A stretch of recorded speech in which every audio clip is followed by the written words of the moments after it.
So, this board game, hindi siya ordinary na board game. Kasi in this board game, you get to simulate 40 years of your life while playing. So, usually, nagsisimula kami 25 years old hanggang sa umabot ka ng 60. Paano kung wala ka pang 40? Currently, you're just in your 30s. Can you play the board game Actually, play also the board game even for teens. Para nape-prepare sila for life. Kaya nga simulation. 'di ba? Kasi pag natutunan mo yung mga bagay-bagay sa totoong buhay, mas malaki ang tuition fee. 'Di ba? May mga heartbreak, may mga mistakes na kuminsan ang hirap i-undo. This one we provide a safe space. Para explore mo yung buhay mo. So, ang pamilya, pwede maglaro niyan? Yes. Sige nga, pwede mong exactly, pakita sa how it using works. the board game. Interesting no, Papa, parang Squid Game. Board game eh. Life game. Ay, teka, yung mic, paano kaya? Pwede mo hawakan na siya. Okay, yan. May component siya ng buong buhay mo. So, may kasamang career, kaya meron siyang tinatawag naming wealth statement. So, wealth statement. Nandyan yung mga paano isusulat namin yung ano? Tapos, tinatrack mo rin yung finances mo. Yung balance sheet flow, mo, cash living flow. expense. Tapos, parang di kasya isang page sa living expense. Tapos? Tama. Tapos, while you play the game, so meron kang starting point na ito yung career mo, ito yung buhay mo. Tapos, when you roll the dice, iikot ka dito sa tinatawag natin. Lapit na nga natin, Papo. Yan. Man, ma-play na nga yan. Okay. So, yan. Ikot tayo rito. Oo. So, pwede kayo mag-roll the dice. Roll the dice. Isang dice lang. Wale. Yes. Okay, tingnan natin. One. Move one So, space.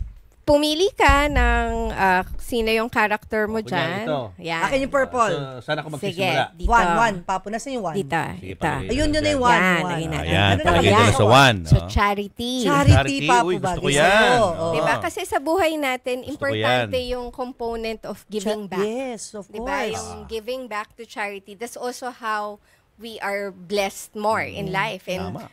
congratulations to you. Sigana talaga yung blessings. Thank you. Diba?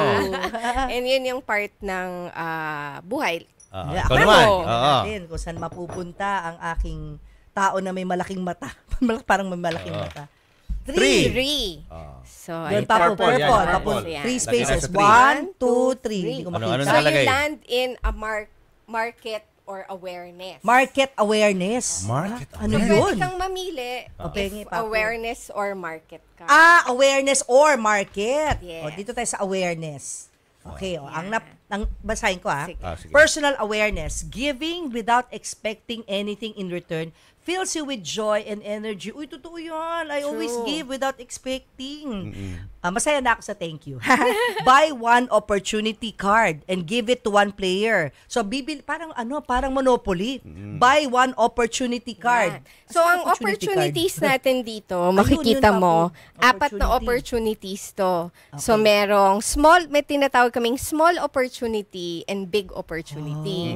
So, ang small opportunity is sideline. Kung gusto mo sideline, extra kita. Racket. Pwedeng finance, yung mga financial investments. Big So, opportunity nandyan yan. yung stocks, may investments sa stocks, mga financial assets, insurance. Yun yung small opportunity. Okay. The big opportunities is real estate and enterprise, kung magne-negosyo ka. O, sige. Kasi So, give to yan. one player, di ba? Oo. So, ayun, Papu, real estate. Bob. Okay. Bibigay ko sa'yo. They'll give to one player eh. So, real estate investment, 2 studio unit, Papu. Pwede. Tapos bibigay ko sa kanya. Ganun ba yun? Yes. Pero, when we actually play this game, meron ka kasing initial na pera. Di ba? Yung parang kung magkano Sa yung... totoong buhay, may sa pera totoong ka. buhay, yung pera mo. Tapos, meron ka rin tinatawag naming energy. May energy points. Kasi, if you're familiar nga with Monopoly, di ba? Mostly real estate investments lang Correct. siya. If you know yung Game of Life, yan mga life events naman yun sa board game. Si Cash Flow ni Robert Kiyosaki deals with your transition in life from employee hanggang sa maging investor ka. Correct. Ito, this is holistic.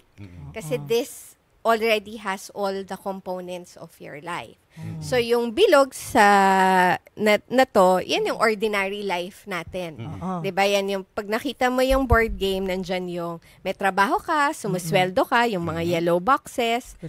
Pwedeng may life events like ikasal ka. Ayun, oo. 'Di ba? Kaya meron tayong Ay, may ring, Papo. Ay, pag bumagsak Papo. dito Laki naman ng ano, diamond na yan. Pasko ha, Papo. Oo. Itong ring na ito, regaluan mo ko. Uy, December 8 anniversary natin. Regaluan mo ko ng ganito kalaki ha. 'Di ba? Tapos pwede kang magkaanak, 'di ba? Tapos yan, you'll also land kagaya nung kanina, pwede kang may mga awareness sa buhay.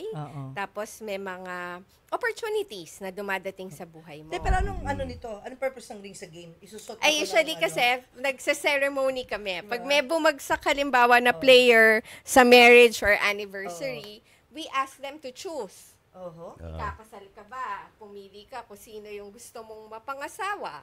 Diba? Tapos meron din kami engagement Jojo, ceremony. bagay pala sa'yo to. Diba? Na sineselebrate pag may gano'n. Mike. So may sineselebrate din namin yung mga ganong moments in Pero what about in failures? life. Kasi part ng buhay failures and challenges, trials, problems. Nasaan yan sa board? Yan, ito yung nasa Yan na. gitna. Ay, So yun yung makikita mo na setback. Tinatawag namin siyang setback flow. okay. Yung Diba nawalan kasi ng sa trabaho. buhay yan, pwedeng, mawalan ka ng trabaho. Yan. Pwedeng magkaroon ng heartbreak Yun. and Break. divorce. Diba?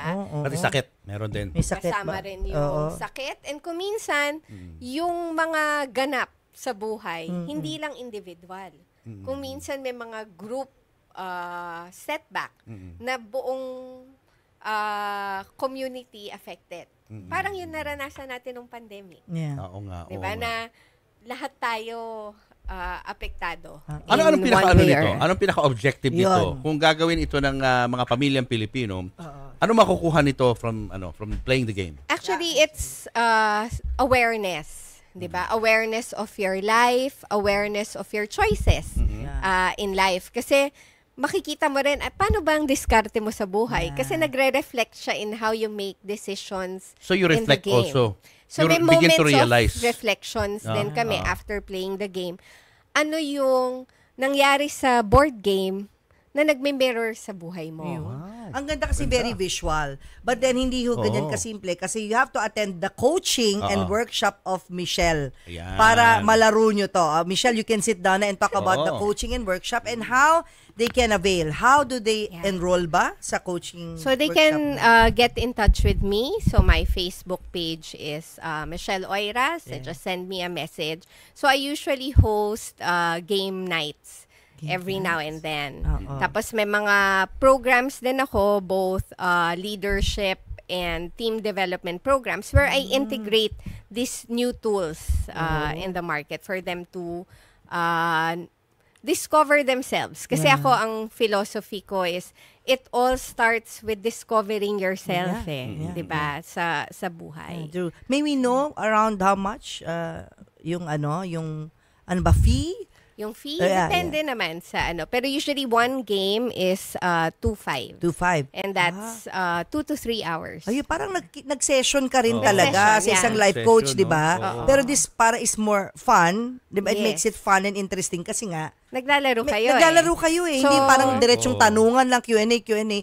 Ang galing. Tapos sa First time pamilya, ako nakarinig. helpful siya kasi 'di ba, as parents. Oo. Syempre you want to teach your kids life skills. Paano yung Yes. diskarte sa buhay. Oo. But you also don't want to be preachy, 'di ba? Kasi hindi effective pag Sa mga bata. pag pinangangaralan mo, parang dating sermon. Ito, you get to see how they are in life. Yeah. At the same time, you get to teach values and lessons through the game. Galing. So pag family, let's say kami, 4, ilang hours kami? Ano rin, standard naman yan, ganun pa rin, 2 to 3 hours. Kasama na kasi doon yung debrief and yung coaching. Laruin on nga how natin, Jules. Kasama yung kids natin, di ba? I-unearth natin ang kanilang either talents o secrets. Oo. Secrets. When I played this nga with my kids, oo. one of my kids, naunang nanganak bago kinasal. So, syempre, kasama na doon yung discussion namin na, correct. you know what happened in the game. Do you want that to happen in your real life? Ang ganda. Syempre, Naiyak ganun. kami. Thank you, Michelle. Thank you, Michelle. Sana yung mga nanonood sa atin, no, makita yung value, yung importance of your coaching, no? And ma-play nila yung game na to guide them sa mga decision sa buhay, sa mga direction sa buhay.